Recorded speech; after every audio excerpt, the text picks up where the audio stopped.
নমস্কার বন্ধুরা, রিনার ডায়েরি চ্যানেলে আপনাদেরকে স্বাগতম। আশা করি আপনারা ভালো আছেন।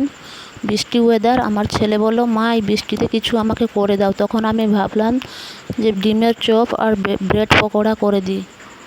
তো দেখুন বন্ধুরা, আমি কিভাবে ব্রেড পকোড়া আর ডিমের চপ করছি।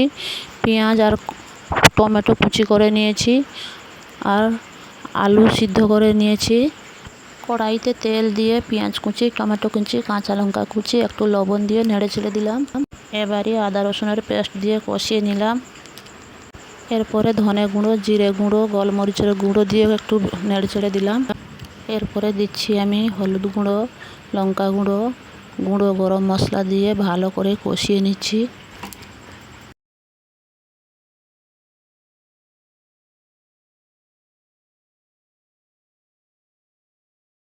এবারই দিচ্ছি আমি আলু।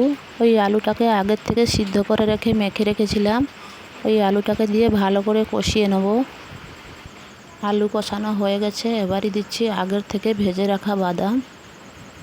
এরপরে দিচ্ছি ধনেপাতা। হয়ে গেছে, এবারই নামিয়ে দিচ্ছি। ডিমটাকে আগের থেকে সিদ্ধ করে রেখেছিলাম।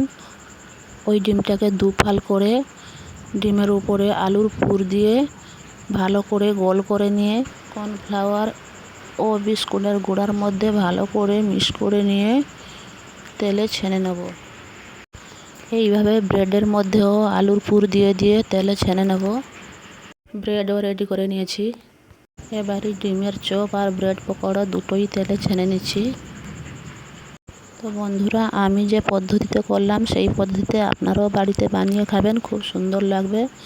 তো বন্ধুরা, যদি এই ভিডিওটি আমার ভালো লেগে থাকে, লাইক, কমেন্ট, শেয়ার এবং চ্যানেলটাকে সাবস্ক্রাইব করবেন। প্লিজ, আপনাদের সাপোর্ট বিনা আমি এগোতে পারবো না। প্লিজ আমাকে সাপোর্ট করো।